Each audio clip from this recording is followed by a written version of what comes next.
direito médico e direito dos pacientes. Nós vamos falar um pouquinho aí sobre o que é o erro médico, responsabilidades, deveres, enfim.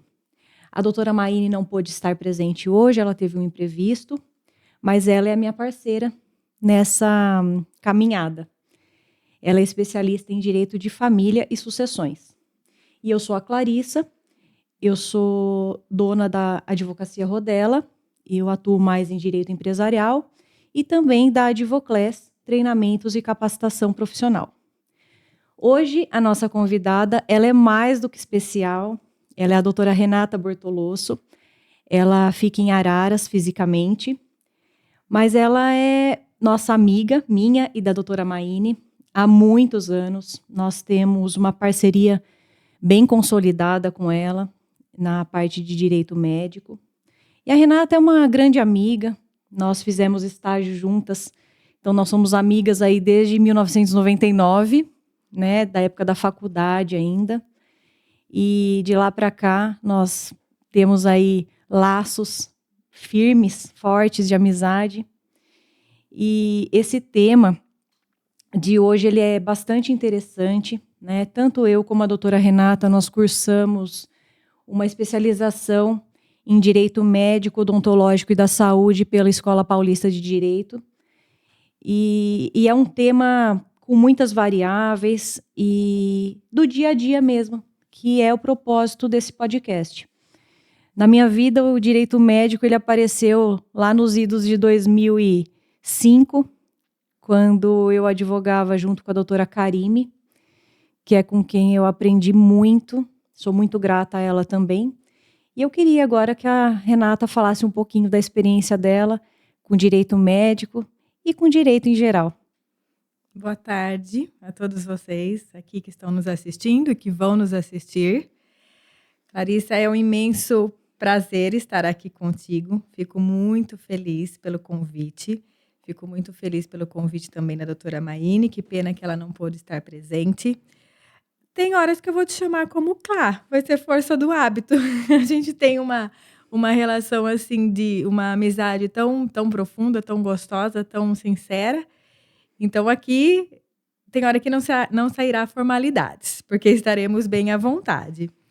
Fiquei muito feliz com o convite. Eu sou americanense. Desde 2009, eu moro em Araras, mas a gente continuo com família aqui em Americana e com grandes amigos e amigas, né? Trabalho aqui em Americana ainda, tem processos que a gente casa com os processos, a gente precisa ficar cuidando deles, com toda certeza, então ainda trabalho aqui também. E fiquei muito feliz com o convite de vocês. Inclusive, hoje é aniversário do meu pai e da minha tia, vou aproveitar para mandar uns parabéns para o meu pai e para minha tia aqui. E calhou certinho. Quando a Maíne me falou, dia 27, eu falei, que ótimo, estarei na cidade, vai dar tudo certo, mesmo que não estivesse, eu iria aí para a gente conversar. Eu conheci a Clarissa, realmente nós começamos juntas trabalhando, estagiamos juntas, fomos crescendo profissionalmente aí nessa jornada e ainda mantemos laços de amizade e laços profissionais. É um prazer estar aqui. Fizemos a pós-graduação na área de Direito Médico. Eu terminei a minha pós em 2019, embora eu já tivesse contato com o Direito Médico, né, no meu trabalho. Mas aí, como a procura começou a ficar maior, decidi me especializar para focar ali. E nossa vida é um estudo, né, gente? Porque a lei muda a todo momento. Cada cliente tem um problema ali em particular e nós precisamos resolver, estarmos preparadas e estudando sempre para conseguir dar assessoria para os clientes. Com certeza, é um eterno estudo, né? Porque a gente tem que sempre olhar nas entrelinhas, na resolução, na portaria, não são só as leis, né? São todas as normas, o conjunto normativo, né? Realmente, eu também vou aqui, daqui a pouco vou chamar a doutora Renata de Rê, porque não tem como. Força do hábito. Mas vamos começar então. O primeiro tema que nós escolhemos hoje para falar com vocês é no que consiste então o direito médico, né? O que ele busca, o direito médico? Ele é uma outra área do direito? Então, eu vou passar agora a palavra para a doutora Renata, para a Rê, e ela vai falar um pouquinho sobre isso. O direito médico, ele busca a investigar e a defender o profissional da saúde. Então, muitas vezes, nós usamos a expressão direito médico, e isso remete ao médico em si, vem à nossa cabeça a figura do médico. Mas a gente tem que entender que o direito médico, ele engloba vários aspectos. Ele engloba todos os profissionais da saúde, como ali um enfermeiro, ali um psicólogo, né, uma esteticista. Então, tudo que é relacionado à saúde, a gente usa esse termo direito médico. Então, ele é bem abrangente. E ele abrange, inclusive, não só os profissionais pessoa física em si.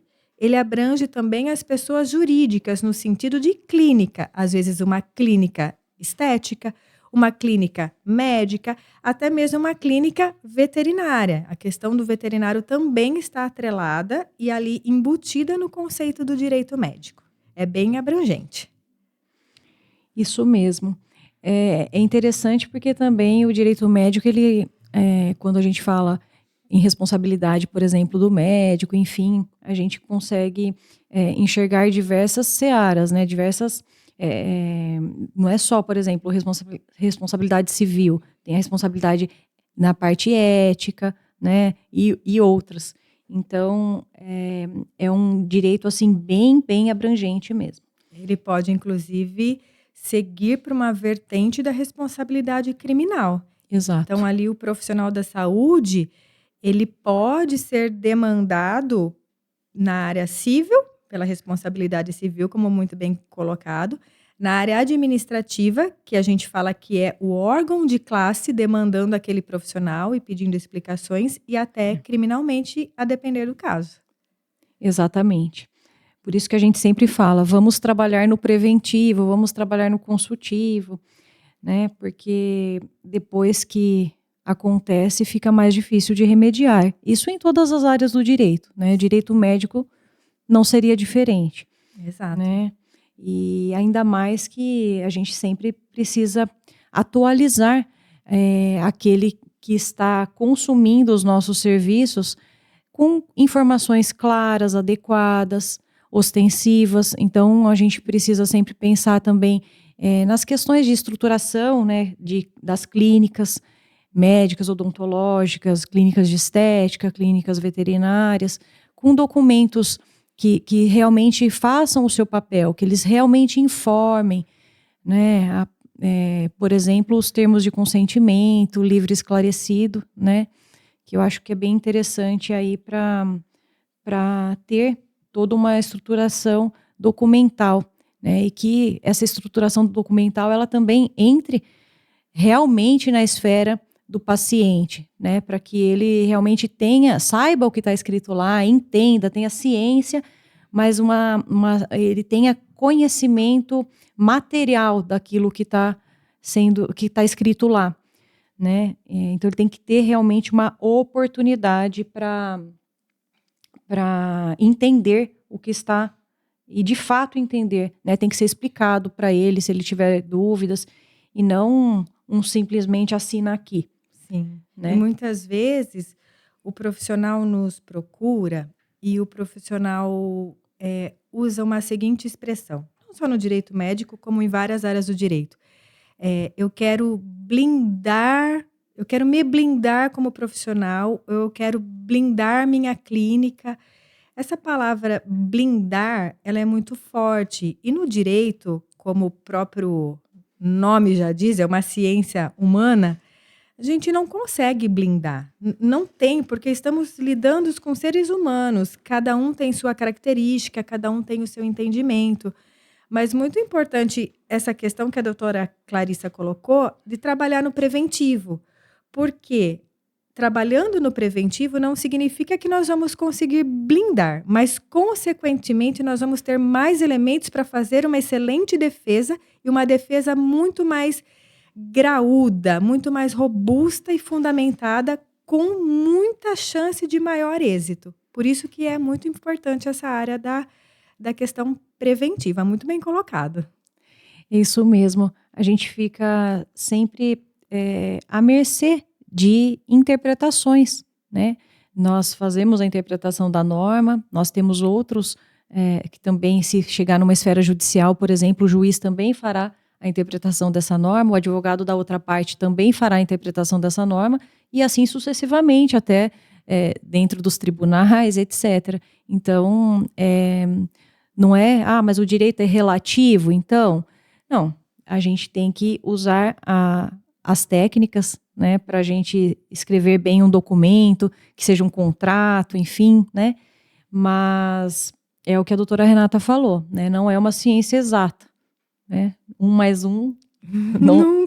Nunca dará 2 no direito. Exatamente, são várias interpretações, são vários pontos de vista, por isso que a gente sempre conversa, né, e isso é muito gostoso no direito, porque você tem uma visão, eu tenho outra, a gente vai complementando e aí sim, uma defesa, um contrato, ele vai se tornando mais robusto por conta disso, porque cada um tem uma vivência, cada um tem também, olha, vi tal coisa, vi tal decisão, vi tal jurisprudência, acho que encaixa bem aqui, né? Então é muito bacana. Isso é muito gostoso na nossa profissão, é uma das melhores partes que temos na nossa profissão. Sim, é verdade, eu concordo. Então, vamos agora falar um pouquinho aí do chamado, entre aspas, erro médico, né? Até a questão da correta denominação, né? Tudo a gente fala, erro médico, erro médico. O que seria o erro médico? É assim mesmo que a gente chama hoje, erro médico? É muito importante. Eu trouxe essa pauta aqui para a gente conversar, porque isso trará muitos comentários. E muitas pessoas aqui que vão nos assistir gostaria de plantar uma nova sementinha na cabeça de todo mundo. Antigamente, era usada sempre essa expressão erro médico. Agora, até anotei as datas aqui. Dia 9 de janeiro deste ano, o CNJ, que é o Conselho Nacional de Justiça, ele anunciou a retirada dessa expressão erro médico. E a expressão passou a ser danos materiais ou morais decorrentes de prestação de serviços de saúde. Por que isso? Justamente para tirar aquela figura do médico, porque quando a gente fala em erro médico, automaticamente remetia àquela figura do médico na nossa frente e que o médico fez algo errado ali. Então, não é justo, vamos usar essa expressão, não é justo que, falando em erro médico, remetesse exclusivamente ao profissional. Porque essa questão do erro, essa questão da prestação dos serviços de saúde de forma equivocada, ela pode ser feita por um médico, sim. Ela pode ser feita por um dentista, sim. Mas pode ser um erro de diagnóstico, pode ser um erro de uma conclusão de um exame, pode ser um erro de uma troca ali do exame que foi colhido. Pode ser um erro de uma maca em que a grade de segurança ficou abaixada e o paciente caiu da cama. Então, é injusto que todas essas circunstâncias sejam direcionadas para erro médico. Realmente, na minha concepção, ficava uma nomenclatura equivocada e injusta. Muito bem colocada essa modificação, mas assim, parece que pegou, né? A palavra, a expressão erro médico pegou, mas eu gostaria assim que sempre que vocês ouvirem erro médico, tenham em mente essa gama, essa vasta questão de circunstâncias que podem ter ocorrido e não só em relação ao profissional em si. Exatamente. Ou seja, às vezes esse desfecho desfavorável, né, não quer dizer que é um sinônimo, né, de erro praticado pelo profissional da medicina, né? Então, eu entendo que também foi muito bem alterado aí. E é uma modificação bastante recente, né, desse ano, então é importante trazer aqui. E aí vamos falar um pouquinho, né, do que consistiriam, então, os danos materiais ou morais decorrentes da prestação de serviços de saúde, né? sempre lembrando que para haver alguma apuração, precisa que haja uma conduta, seja ela uma omissão, né, ou uma ação. E aí eu vou deixar para a doutora Renata, então, explicar aqui os elementos que precisam existir, né, para haver realmente, para se concretizarem realmente os danos materiais ou morais decorrentes da prestação de serviços de saúde. Ótimo, eu vou explicar aqui, vou tentar explicar sem ser com palavras técnicas do direito, para que o nosso público possa entender melhor e se sentir familiarizado. Então, a gente costuma dizer, eu costumo dizer isso, a minha parceira, Elizabeth, lá de Araras, a gente costuma dizer, equiparar da seguinte forma. Nem toda bola que entra no gol, que é um gol, porque pode estar impedido, ou pode entrar pelo lado contrário. Assim como nem todo ato praticado, nem todo desfecho favorável é um erro médico. Então, a gente tem que associar isso. A bola entrou lá na trave, entrou no gol, parece que é um gol, mas não é.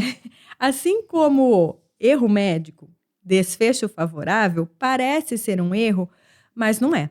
Então, a gente tem que tomar muito cuidado com isso. E isso é muito visto hoje em atendimentos, em pronto-socorro. Eu gostaria de trazer aqui até uns exemplos para compartilhar aqui com a doutora Clarissa. Vou dar o caso aqui de um paciente que ele teve um problema, foi para o pronto-socorro, estava com febre, foi ali medicado, voltou para casa com a orientação de, se não melhorar, volte para o hospital. Voltou uma segunda vez para o hospital. Foi ali identificado, diagnosticado, provavelmente dengue. Não tinha certeza, porque ainda não tinha feito o exame conclusivo. E foi com a orientação. Repouso, líquido, tome os devidos cuidados, fique em casa, não melhorou, volte. Voltou para uma terceira vez no hospital. Tudo isso num dia só. Quando ele chegou no hospital, foi efetivamente diagnosticado que ele estava com erisipela. O que é erisipela? É a picada de um inseto que aquilo começa a causar na pessoa uma infecção generalizada. Então, aquilo começou a subir. Ele tomou uma picada ali no tornozelo, as pernas dele começaram a ficar avermelhadas e aquilo realmente estava perigoso, né? Ele poderia morrer ali de infecção generalizada, sepse, que a gente chama. E essa pessoa veio me questionar dizendo que, poxa, mas não identificaram desde o primeiro atendimento, eu não fiquei bom, eu tive que voltar. Eles já deviam ter identificado, eu não precisava passar por tudo que eu passei. Assim como no direito 1 mais 1 nunca resulta 2, na medicina também não, porque somos seres humanos e cada organismo reage de um jeito. E na medicina, os médicos e os profissionais da saúde, todos eles, existem protocolos a serem seguidos. Então, eles não podem atender cada caso aleatoriamente. Existe um protocolo determinado em que ele precisa seguir e por ali ele vai descartando as hipóteses.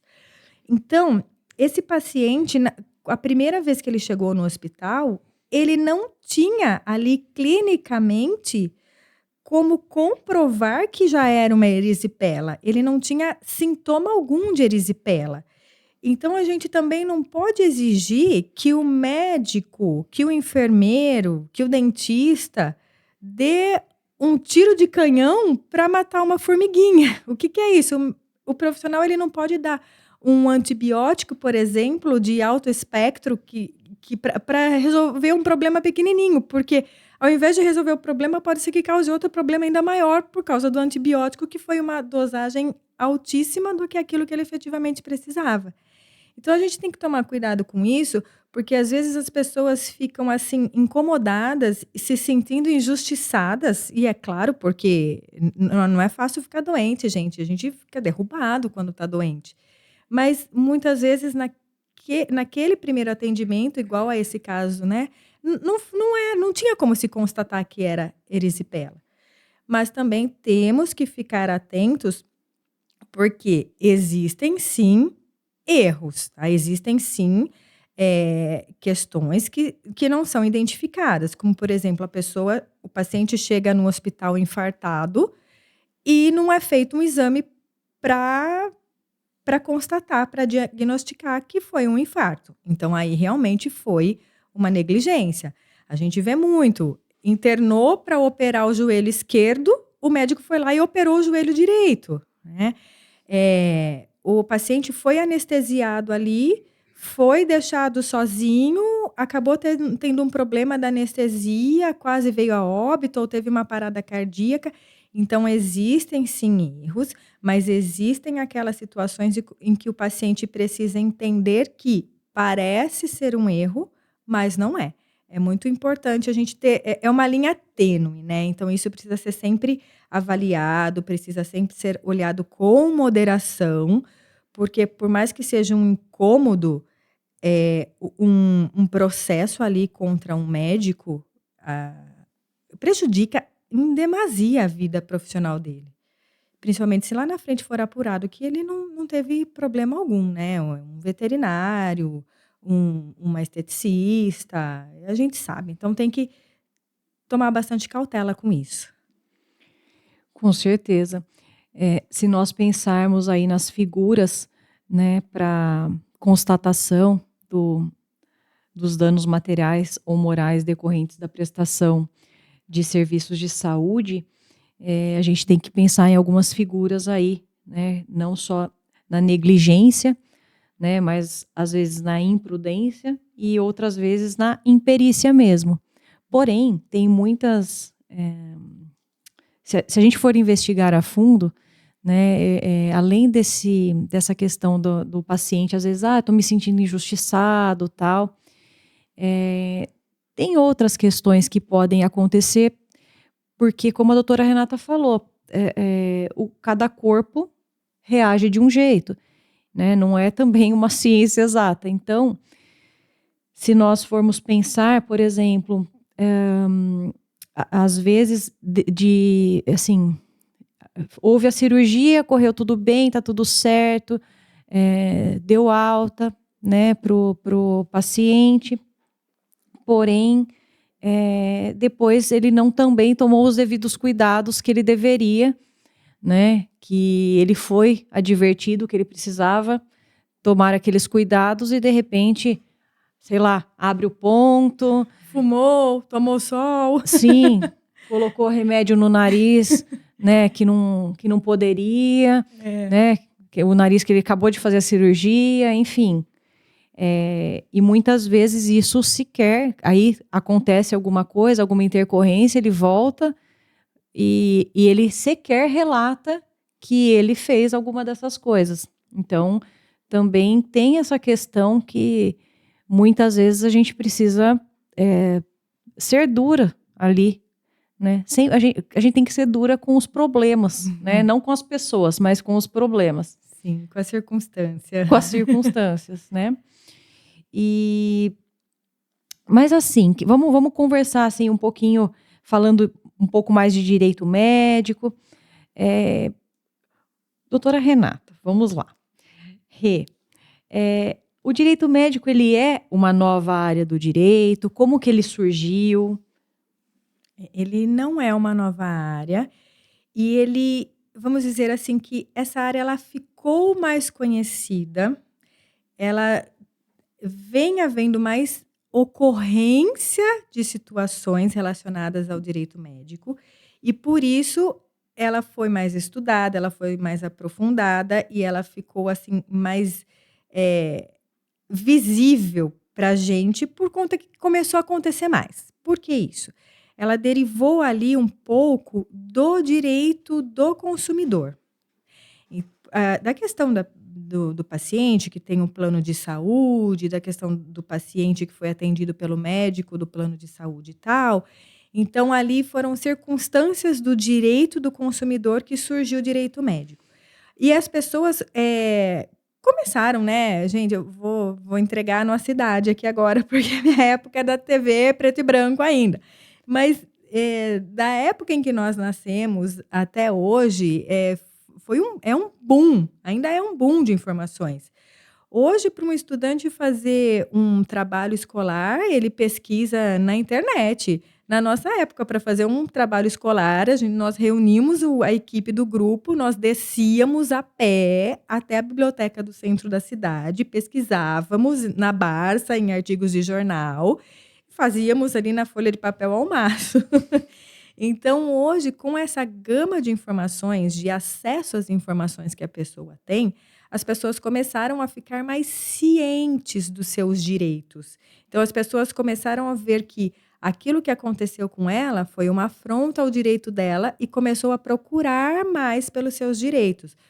Com um vizinho aconteceu X situação, viu no noticiário, viu na internet, o netinho viu na internet e contou para o avô. Então, a informação foi se propagando e, com isso, essa área do direito médico foi se consolidando, sendo mais estudada e, consequentemente, tendo mais ações judiciais nesse aspecto para os tribunais e para os juízes desenvolverem também teses e entendimentos sobre essas circunstâncias. Então, ela já existe faz um tempo, mas ela está em constante aprimoramento ainda. Legal. Realmente, né? O boom de informações aí que existe é muito grande, né? E não só de informações, né? Hoje, o direito também, ele tem as suas métricas, os dados, né? Então, isso é bem interessante. Eu gosto bastante dessa parte de informação, de tecnologia. A Rê sabe disso e ela gosta também, né? Então, a gente troca algumas figurinhas em relação a isso. Mas a gente está realmente numa época sem precedentes de quantidade de informações e, às vezes, informações que não são tão exatas também. Pode ver, às vezes a gente vai pesquisar alguma coisa lá, a gente coloca no Google, né? E médico, tenho certeza, porque a gente também, como profissionais do direito, a gente passa por algumas situações estranhas, vamos dizer assim, porque a pessoa já pesquisou algumas coisas na internet, né? E nem sempre aquilo que está na internet está escrito com exatidão, né? Nem sempre é aquela roupa que veste certinha para o seu caso. Exato. Né? Então, para o médico também, né? Então, tá lá no Google, a pessoa digita lá os sintomas que ela tem, ela quase que sai com um diagnóstico, só que muitas vezes completamente furado, né? Porque até... veja, quantas vezes o médico também, ele pede lá os exames, depois ele tem que pedir exames complementares para ver se é aquilo mesmo, e imagina que um Google saberia o que a pessoa tem, né? Sem os valores de referência e tudo mais. Né? Mas realmente, a informação, ela tem aí para né? Chove informações. E no direito também é assim. Eu acho bastante interessante a parte de direito do consumidor, porque, claro, eu advogo mais do outro lado, né? No ramo empresarial. Mas, para a gente entender um lado, a gente tem que entender o outro também, né? Não tem como, senão não fica uma visão complementar, enfim. Mas, realmente, essa questão dos... que há diversos questionamentos. Antigamente não, antigamente as pessoas tinham aquela pessoa, esse médico é da minha confiança, esse advogado é da minha confiança, esse contador é da minha confiança. Ela não tinha elementos, às vezes, até para debater, né? Mas isso é assim mesmo? Né? Não, ela não tinha tantas informações técnicas, vamos falar assim. Bem por aí. Não é? Só que mesmo tendo essa gama de informações à disposição, às vezes, conforme a gente estava falando, a interpretação, ela vale muito. Uhum. Ela vale muito. Então, por isso que é sempre importante procurar, né, profissionais especializados, né?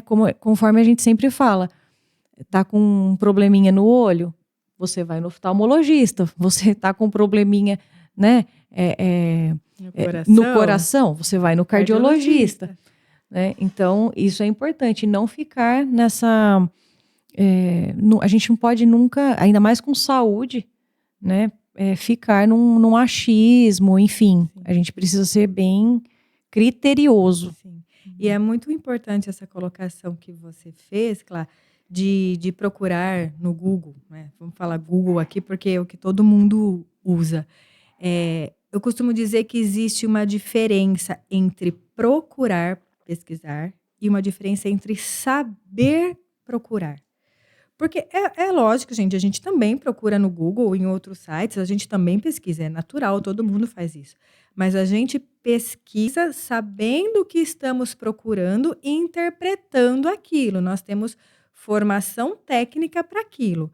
Por exemplo, um mecânico está com um problema no carro.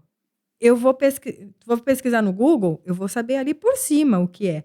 O mecânico que é especialista, que vivencia aquilo, que vai saber pesquisar com mais propriedade. Então, essas pesquisas servem para todo mundo. Mas aquele profissional específico, aquele profissional especializado, ele sabe pesquisar na vertente daquilo que ele realmente precisa para ele poder interpretar e efetivamente falar, segue pelo caminho A, B, C, D ou E. E a mesma coisa o profissional da saúde. Eles também pesquisam. Tanto existem artigos científicos, todo mundo sabe disso também. Então, eles pesquisam com aquele olhar de profissional formado e já estudado para que aquela nova informação acrescente a ele. Então, é sempre nesse sentido. A gente tem que ter isso em mente também. Quando a gente chega ali num consultório de um dentista, no consultório de um médico, até no próprio consultório veterinário, que o nosso cachorrinho pode estar ali com um problema, a gente tem ideia do que está acontecendo porque a gente pesquisou. Porque todo mundo pesquisa antes de ir. Isso é fato incontroverso. Mas quem vai poder nos dar os elementos ali mais convictos e especializados daquele nosso caso é o profissional, quer seja ele veterinário, quer seja ele mecânico, quer seja ele advogado. A gente tem que ficar bem atento a isso também. Com certeza. Eu tenho uma amiga que sempre fala, nós temos que ter olhos treinados para ver, né? Se a gente nunca viu aquilo, fica até difícil identificar e extrair realmente a informação que seria a informação que faria a diferença ali para um diagnóstico, por exemplo, né? Enfim, e da mesma forma também na nossa área, um diagnóstico jurídico, né? Então, a pessoa vem com um problema para nós também temos que extrair, né, com os olhos treinados naquela área que é a nossa área de atuação. É muito importante você falar disso de olhos treinados. Eu vou até dar uma fugidinha aqui do tema, mas é importante para a gente pensar nisso, a questão de olhos treinados. Quando a gente começa assim, a gente vê um carro e fala, ai, que carro lindo, né? Vou me programar quando eu puder, eu vou comprar esse carro. É só a gente sair, é só a gente pensar isso e sair de onde nós estamos, nós começamos a ver o carro. Para tudo onde a gente olha, começa a passar aquele carro na nossa frente. Por quê? Porque a gente treinou a nossa mente que a gente quer aquele carro. Então, é bem nesse sentido, treinar, olhos treinados e o pensamento também. Exatamente. Bom, vamos lá. Acho que agora é importante nós pincelarmos um pouco, que no nosso apertado tempo aí, sobre os planos de saúde, né? Porque a gente sempre ouve falar direito médico, direito da saúde. Então, o que é esse direito da saúde, Rê? Isso, o direito médico, como nós dissemos, ali voltado para os profissionais da saúde. E nós temos também a nomenclatura de direito da saúde, direito à saúde. Então, o que é esse direito? É aquela pessoa que tem um plano de saúde, o plano não quer cobrir determinado tratamento, o hospital ali do plano de saúde está sem vaga para uma internação, quer seja num leito convencional ou num leito de UTI. A pessoa não tem plano de saúde, ela precisa de um medicamento de alto custo por conta de uma doença grave que ela tem. Então, isso também envolve o direito à saúde. É mais uma abrangência ali também, um braço do direito médico. É vasto o campo.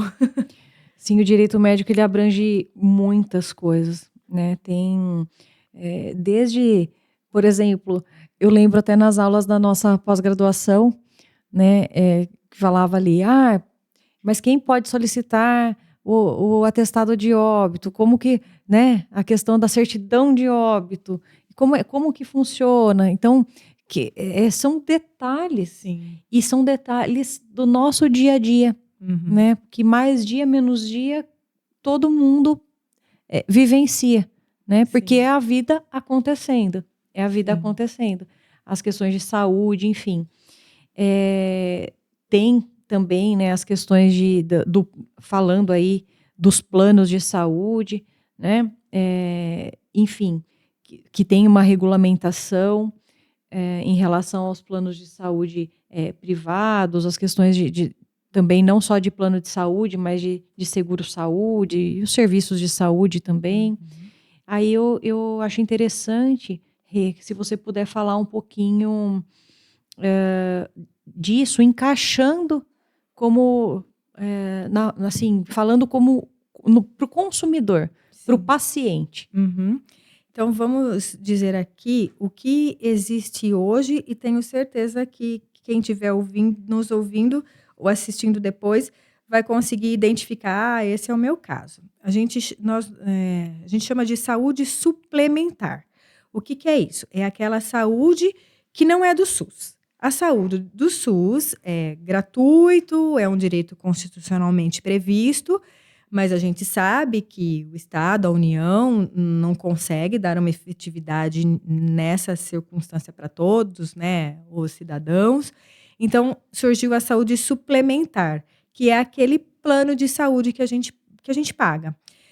A saúde suplementar, ela compreende os planos de saúde, os seguros de saúde e os serviços de saúde privado. O que é isso? O plano de saúde é aquele que a gente paga mês a mês para a gente marcar uma consulta, para eventual internação, para eventual cirurgia, né? E aí engloba também a questão do plano de saúde que você só paga a mensalidade, ou aquele que você tem a mensalidade mais a coparticipação de quando você usa algum serviço também.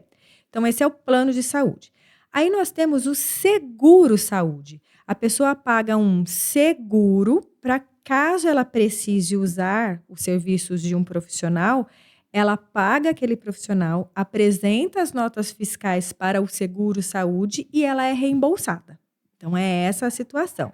E depois, os serviços de saúde privados é aquele quando você vai numa clínica particular, quando você vai num profissional, num dentista particular, que não seja ali do plano de saúde, ou num médico particular. Então, é nesse setor que se encaixa. Então, partindo dessas três situações, o consumidor vai conseguir identificar, e o meu é esse, né? Agora, quais são... Renata, eu pago o meu plano de saúde. O que eu tenho direito, o que eu não tenho direito? Quais são as coberturas que o plano me dá? Bom, eu não consigo falar, e nem ninguém, a gente não consegue falar aqui hoje o que tem e o que não tem direito, porque assim, é uma vasta quantidade de elementos ali que se tem direito. E isso é definido pela ANS, Agência Nacional de Saúde.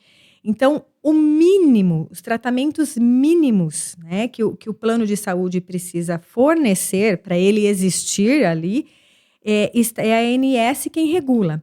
A ANS estipula ali o mínimo que o plano de saúde precisa ter à disposição para o consumidor e para o cliente dele.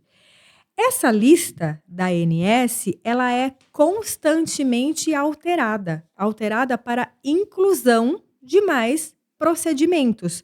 Por quê? De repente, uma doença começa a ser mais presente ali na vida, no cotidiano. Um tratamento que antes não existia e que hoje existe por conta da tecnologia, começa a ser muito eficaz. Então, ele tem que ser incluído. Então, conforme a humanidade vai evoluindo, automaticamente o rol, que a gente chama da ANS, também vai evoluindo, para ir incluindo ali os procedimentos mínimos que o plano tem que fornecer.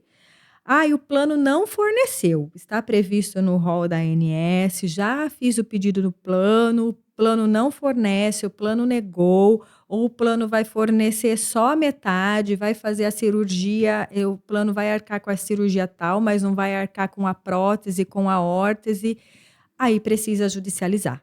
Aí o que é isso? Aí é entrar com uma ação judicial contra o plano de saúde, explicando ali para o judiciário que o paciente precisa de XYZ, a ANS fala que o plano tem que cobrir esse XYZ, então essa recusa ela é despropositada, essa recusa do plano não tem fundamento. Então aí o judiciário vai intervir para, se for o caso, e assim o juiz entender, o juiz determinar que o plano de saúde cumpra aquele tratamento, que cubra aquele tratamento. É muito comum disso acontecer. Sim, é um direito muito vivo, né? Muito vivo. Muito vivo.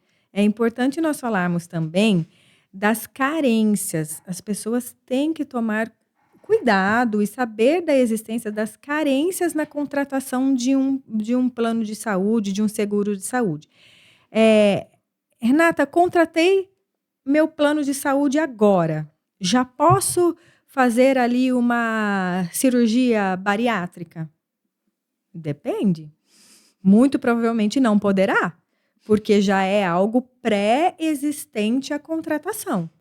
Então, quando há a contratação de um plano de saúde, as carências são, no máximo, 24 horas para urgência e 72 horas para emergência. Fui ali no hospital, contratei meu plano de saúde, saí, fui atropelado na esquina. Lógico que o hospital vai atender, sem sombra de dúvida, mas aquele procedimento todo, muito provavelmente, ele será tido como particular, porque ainda não se passaram as 24 horas da carência. Lógico, falando aqui genericamente. Claro que existem detalhes, entraves, o direito está nos detalhes que serão analisados, mas genericamente e friamente falando, só exemplificando. É isso mesmo. Tem também, né, tantas discussões aí, se cobre, se não cobre, os atendimentos também de planejamento familiar, né? Enfim, tem outras discussões também que são bem interessantes. Por exemplo, da cobertura para fornecimento de medicamentos importados, de medicamentos off-label, né? E na época ainda que estava ali na pandemia, que era algo desconhecido, né? Ficou com uma discussão bem grande no uso de medicamentos off-label a depender da fase do Covid que estava, enfim. Porque, de novo, né, no outro podcast, nós estávamos falando, né, que o direito ele foi feito para a vida, né? Então, a vida é maior do que o direito. Então, às vezes, a gente precisa aí se socorrer do judiciário, porque, às vezes, uma norma, ela ainda não chegou a existir, porque não teve ali uma judicialização, né? Às vezes, a gente vê que aquela situação, ela vai ser regulada ali naquele momento, sim, porque não tem ainda precedentes, né? Não, enfim, e não é fácil. É a própria evolução do ser humano. Hoje nós ouvimos falar muito autismo, muitos atores, né, vieram nas redes sociais, na própria TV também falar sobre o autismo, o canabidiol. Eu me lembro que em 2019, final de 2019, eu fui num congresso de direito médico em Brasília e muito se falou em canabidiol para uma pessoa ali que sofria esquizofrenia. Aí eu fiquei pensando, eu até perguntei, eu falei, tá, mas como que utiliza o canabidiol? Era tudo algo muito novo, né? E naquele caso específico daquela paciente, era um olhinho que ela passava aqui embaixo entre o nariz e a boca para ela ficar, né, inalando aquele óleo. E aquilo é que surtia efeito para o tratamento dela e evitava muito que ela tivesse crises ali.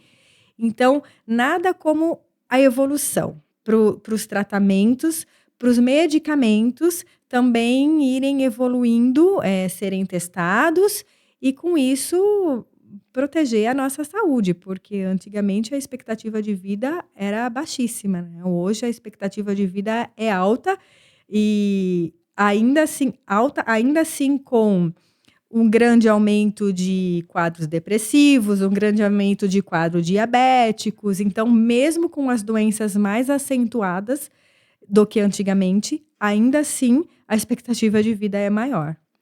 Sim, as necessidades vão mudando e se mostrando também, né? É vivo, né? Como a gente falou. Acho que é interessante a gente falar um pouquinho sobre a regulamentação de prazos máximos para atendimento da ANS. Ótimo, isso é importante também e é algo que o consumidor vivencia. Liga para marcar consulta no médico, naquele médico do plano de saúde. Não tem data, só para daqui 3 meses.